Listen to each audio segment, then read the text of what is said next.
नमस्कार, आप देख रहे हैं आज तक। आपके साथ मैं हूं सईद अंसारी। हमारे देश में कोरोना पीड़ितों की संख्या लगातार बढ़ती जा रही है और इसके साथ ही चुनौतियां भी रफ्तार पकड़ चुकी हैं। लॉकडाउन के साथ साथ तमाम उपायों ने आंकड़ों में कुछ राहत हमें जरूर दी है, लेकिन पूरी तरह से हम कोरोना को पकड़ नहीं पा रहे हैं। स्थिति यह है कि प्रशासन को अब एक शहर से दूसरे शहर में आने जाने पर भी पाबंदी लगाने पर मजबूर होना पड़ा है। ये हुआ है दिल्ली और उत्तर प्रदेश के बीच, यानी कि दोनों राज्यों की सीमाएं सील।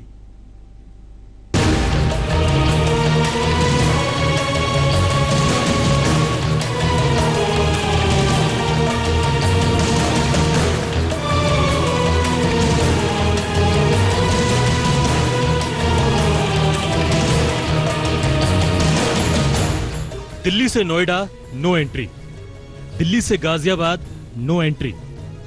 कोरोना ने ऐसा हाल किया कि गली गली चप्पा चप्पा सील करना पड़ रहा है। पूरी तरह गाड़ियों की मनाही हो गई है, आने जाने पर रोक लग गया है, सघन चेकिंग भी जारी है। ये हाल है दिल्ली यूपी बॉर्डर का, चाहे दिल्ली नोएडा सड़क हो या दिल्ली गाजियाबाद सड़क। प्रशासन ने मंगलवार से ही इमरजेंसी सेवाओं को छोड़कर अन्य सभी को रेड सिग्नल दिखा दिया है।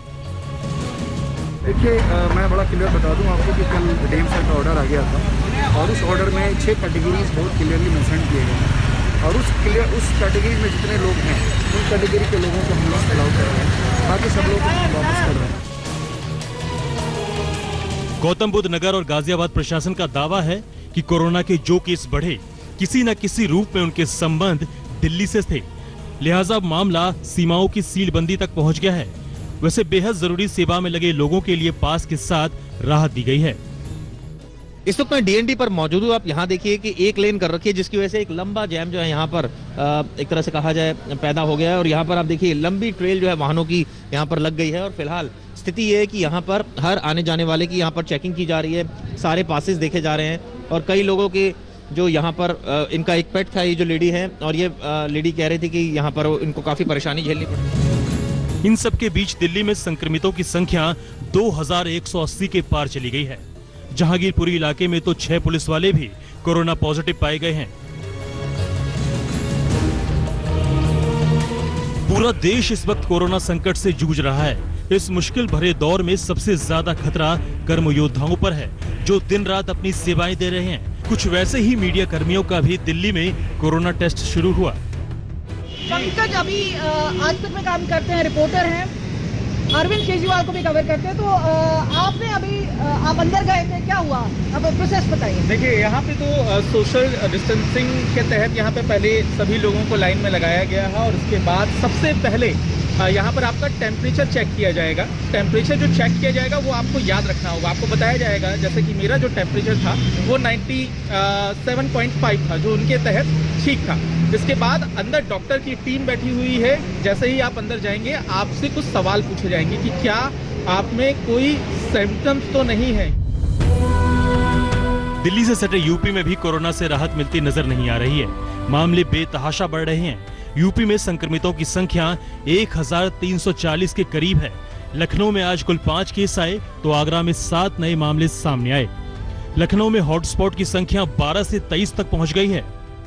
अकेले लखनऊ में कोरोना के मरीजों की तादाद 200 के आसपास पहुंचने लगी है और पूरे उत्तर प्रदेश में ये आंकड़ा 1350 से ऊपर जा चुका है। हालात ये है कि लखनऊ में 12 हॉटस्पॉट थे जो अब बढ़कर 23 हो चुके हैं। इन सब के बीच इंडियन मेडिकल एसोसिएशन ने आज होने वाला प्रदर्शन वापस ले लिया है। गृह मंत्री ने डॉक्टरों से बातचीत कर भरोसा दिया है कि उनकी सुरक्षा और आत्मसम्मान से समझौता नहीं किया जाएगा। आज तक ब्यूरो। हमारे देश में सबसे ज्यादा कोरोना से प्रभावित महाराष्ट्र है।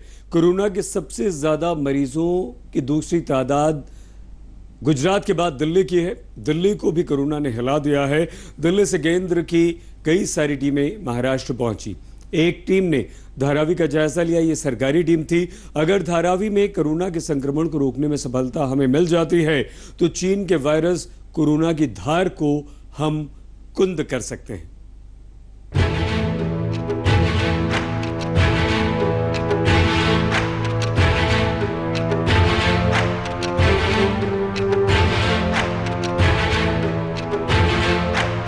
दुनिया के सबसे बड़े स्लम में जंगल की आग की तरफ फैल रहा है कोरोना।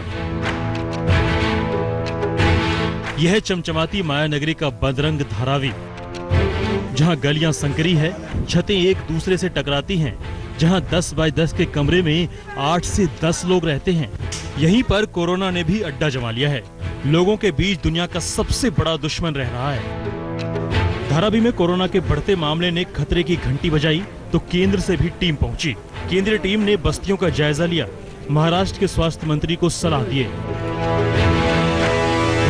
कुछ छोटे मोटे सुझाव जरूर है, वो सुझाव के ऊपर हम जरूर ध्यान देके खासकर क्वारंटीन फैसिलिटीज बढ़ाने का काम हम धारावी के लिए स्पेशली करेंगे। कमिश्नर को बोला हूँ। आखिरी सवाल सर, सबसे बड़ा चैलेंज क्या रहा है आज के दिन में? नहीं, ये यहाँ का कंटेनमेंट स्ट्रेटेजी एग्जैक्टली फॉलो करना, जैसा कि भाई यहाँ के जो भी हाई रिस्क कॉन्टैक्ट्स है उनको आइसोलेट करना। कोरोना के संक्रमण काल में केंद्र ने महाराष्ट्र में 2 टीमें भेजी हैं। एक टीम पुणे के हालात का जायजा ले रही है तो दूसरी टीम ने अलग अलग जगहों पर मुआयना किया। दोनों टीमों में 5-5 सदस्य हैं। ग्राउंड जीरो में आखिर कैसी तैयारियां हैं, लोगों के लिए क्या किया गया है? कंटेनमेंट जोन की तो बात करी गई है, लेकिन हाई रिस्क जो कॉन्टैक्ट्स हैं उनको सेपरेट किस तरीके से किया जा रहा है, लोगों को क्या बताया जा रहा है, सोशल डिस्टेंसिंग के बारे में उन्हें कैसे समझाया जा रहा है, आखिर नंबर नीचे क्यों नहीं आ रहे हैं, ये तमाम जो सवालात थे बीएमसी के अधिकारियों के सामने रखे गए। मुंबई में सबसे चिंता का सबब यही धारावी है। कोरोना के चेन को तोड़ने के लिए धारावी को सील कर दिया गया है। कोई भी शख्स यहां अंदर नहीं आ सकता। हर जगह पुलिस के बैरिकेड्स हैं और सख्त पहरा बिछा दिया गया है। सरकार की कोशिश है कि संक्रमित मरीजों को क्वारंटाइन करके कोरोना की ताकत को कमजोर किया जाए। तो उन्होंने सब ये रिव्यू ले रहे हैं कि भाई प्रिपेयर्डनेस है क्या नहीं है, या यहाँ पर जो कंटेनमेंट स्ट्रैटेजीज जो बोली गई है ICMR के माध्यम से वो फॉलो कर रहे हैं क्या नहीं। तो ये सब फॉलो हो रहा है। देश भर में सबसे ज्यादा कोरोना के मरीजों की संख्या महाराष्ट्र में है।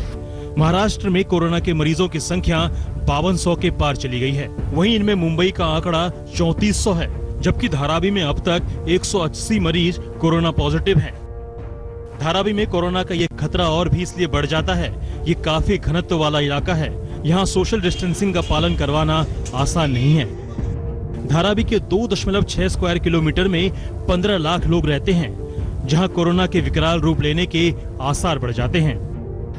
ऐसे हालात में धारावी में कोरोना के संक्रमण को फैलने से रोकना सरकार के लिए सबसे बड़ी चुनौती है।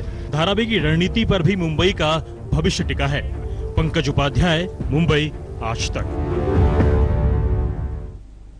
महाराष्ट्र के बाद कोरोना के मरीजों की संख्या में गुजरात दूसरे नंबर पर है। स्थिति को देखते हुए गुजरात के 33 जिलों में 27 जिलों को रेड जोन में बदल दिया गया है। कोरोना से बचने का पंच मंत्र भी गुजरात से ही मिल गया है। वहीं मध्य प्रदेश में स्वास्थ्य मंत्री के बनने से स्थिति पर काबू करने की उम्मीद बढ़ी है, लेकिन इंदौर परेशान कर रहा है।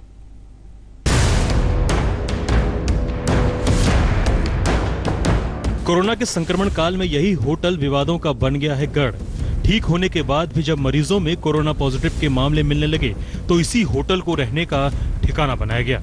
अहमदाबाद म्युनिसिपल कॉर्पोरेशन ने जब इस 5 स्टार व्यवस्था की शुरुआत की तो इसी इलाके से विरोध की आवाज गूंजने लगी। सोशल डिस्टेंस रखते हुए ये लोग इसका विरोध कर रहे हैं। बिल्कुल होटल के सामने खड़े हुए हैं। हमारे साथ यहाँ के लोग भी मौजूद हैं, उन्हीं से पूछते हैं। ये बताइए कि ये विरोध करने की प्रमुख वजह क्या है? एक्चुअली ये पूरा सारा इलाका जो है यहाँ से वो पूरा रेजिडेंशियल एरिया है, तो यहाँ पर जीरो कंटामिनेशन एरिया है ऑलरेडी, और यहाँ पे जब पेशेंट्स लाए जाएंगे, मेडिकल स्टाफ आएगा, तो there are so many chances के इन्फेक्शन स्प्रेड अप हो, और जो लोग ऑलरेडी इन्फेक्टेड नहीं है उनमें भी इन्फेक्शन आने का डर है हम लोगों को। कोरोना संक्रमण के मामले में गुजरात देश में दूसरे नंबर पर पहुंच गया है। गुजरात में मरीजों की संख्या 2200 के पार पहुंच गई है। वहीं कोरोना के 94 नए मरीजों की पुष्टि हुई है। अब तक इस राज्य में 95 लोगों की जान चली गई है। इसी खतरे को देखते हुए गुजरात के दाहोद में नई पहल की गई है। दाहोद प्रशासन ने कोरोना से बचने के लिए 5 मंत्र दिए हैं।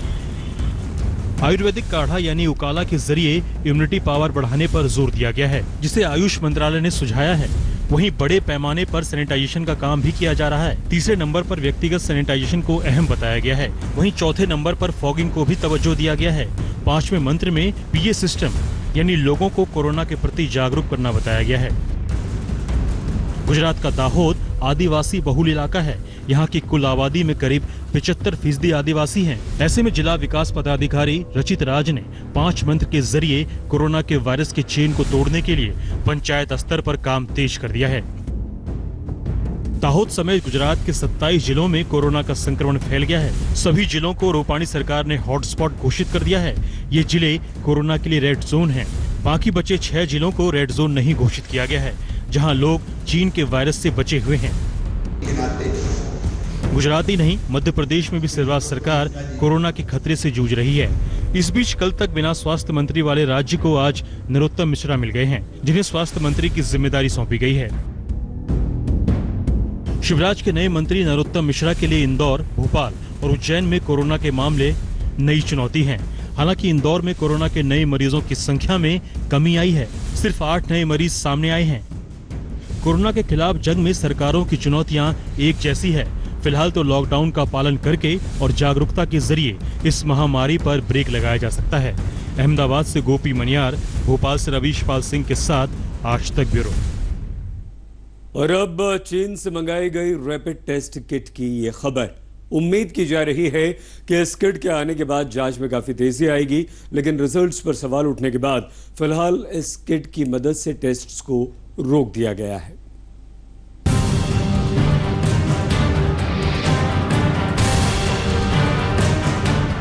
राजस्थान ने सबसे पहले शुरू किया था चीन से मंगाई गई रैपिड टेस्टिंग किट्स का इस्तेमाल। अब तक महज 3 दिन में इस जांच को ठंडे बस्ते में डाल दिया गया। लगातार बिगड़ते हालात के बीच रैपिड टेस्टिंग बेहद जरूरी है। संसाधन कम है, चुनौतियां ज्यादा। लेकिन राजस्थान से सवाल उठे तो फौरन आईसीएमआर ने भी देर नहीं लगाई। 2 दिन के लिए रैपिड टेस्टिंग किट से जांच पर रोक लगाने की नसीहत दे दी। 2 दिन के बाद में हम क्लियर कट एडवाइजरी देने के पोजीशन में रहेंगे, क्योंकि अगर ऐसे कुछ नजर आया कि वो बैचेस में प्रॉब्लम है तो हम वो बैच को रिप्लेसमेंट के लिए वो कंपनी को बोल सकेंगे। इसलिए सबने इस वक्त तो भी वो टेस्ट किट इस्तेमाल 2 दिन ना करें, और अगले 2 दिन में हम जो भी सही जो रिजल्ट्स आते हैं वो आपको बताएंगे। गलती की कोई गुंजाइश ना रहे, इसी उम्मीद में तमाम राज्यों ने आईसीएमआर की गाइडलाइंस पर अमल शुरू कर दिया। राजस्थान को 10,000 रैपिड टेस्ट किट मिले थे, गुजरात को 24,000 रैपिड टेस्ट किट मिले थे, वहीं दिल्ली ने 42,000 और यूपी ने 30,000 किट्स हासिल किए थे। लेकिन आईसीएमआर के फैसले के बाद सभी राज्यों ने रैपिड टेस्टिंग रोक दी है। और ये जो टेस्टिंग हो रही है, हमारी उम्मीद थी, रैपिड टेस्ट किट भी हमने इसी उम्मीद से मंगाए थे कि हम ज़्यादा से ज़्यादा टेस्ट करेंगे तो सिम्टोमेटिक केसेस आएंगे।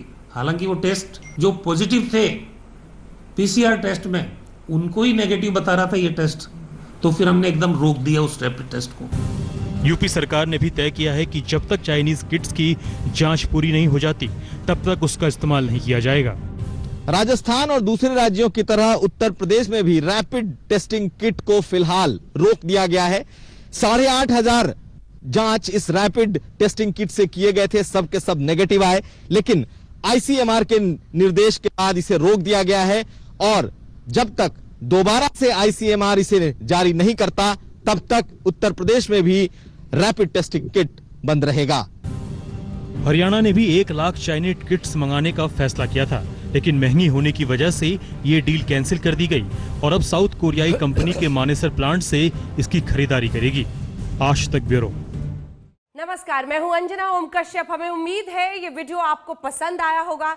लेटेस्ट खबरों के लिए यूं ही देखते रहिए आज तक, और इस वीडियो के पसंद आने पर लाइक, शेयर एंड सब्सक्राइब करना ना भूलें।